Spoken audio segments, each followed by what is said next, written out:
j'ai la main sur le cœur, je la comprends et je peux, parce que j'ai pris le choix de développer la relation, je l'assiste. Ouais. Hein? Je me soucie. Je peux passer un coup de fil. Comment je te sens aujourd'hui? Ouais. Hein? C'est ça, l'empathie. D'accord, chers amis téléspectateurs? Donc, pratiquez cette empathie-là et faites tous vos efforts pour améliorer la communication. Mercredi, on parlait de l'analyse SWOT individuelle, personnelle, pour identifier ses forces et ses faiblesses. Si vous avez un problème de communication, c'est maintenant que vous devez passer à l'action en travaillant, en prenant le taureau par les cornes pour commencer à travailler votre style de communication. Améliorer votre communication, c'est le problème des personnes qui ont le débit rapide. Donc, faites des efforts. Améliorer votre communication et aussi pratiquer la bonne gestion des conflits, en intégrant le fait que dans la gestion des conflits, il faut toujours sortir avec un résultat gagnant-gagnant. Apprenez à ne plus vous braquer sur votre position, même si vous avez raison. Maintenant, cherchez, comme on a dit, à comprendre l'autre, ce qui veut donc dire que pratiquer, à travailler à développer des relations positives et aussi à pratiquer la connaissance de soi. C'est important. Dans la connaissance de soi, là, non seulement tu te connais, mais tu comprends mieux l'autre aussi. Tu prends le temps d'observer et de comprendre l'autre.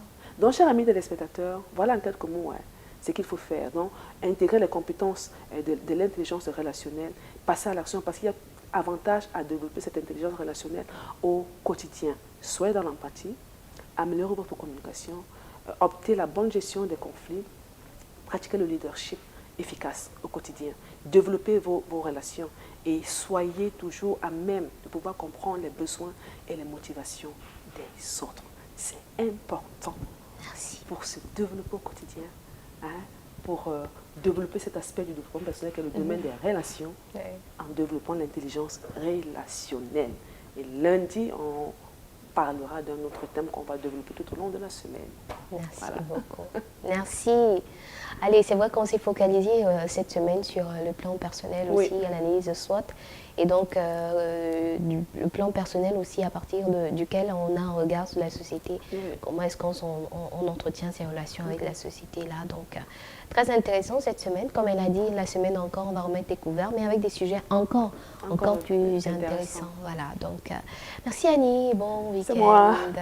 Allez. Développement personnel et intelligence relationnelle. Ça, c'est un sujet qui, seulement de par son intitulé, est assez lourd, est assez costaud. Et vous avez pu vous rendre compte lorsqu'elle a déroulé que c'est des choses simples. Des choses... Voilà, c'est ce que je m'apprêtais à dire. Donc, à t'entendre parler, on s'est dit, ah oui, l'empathie, bah, c'est simple, hein, tout le monde peut faire ça.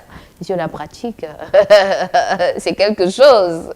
Quand on a et la colère, quand on a un ensemble d'émotions et tout ça qui, au plus profond de nous, nous tiennent, souvent ça devient un peu compliqué. C'est pour ça qu'il faut travailler sur soi chaque jour.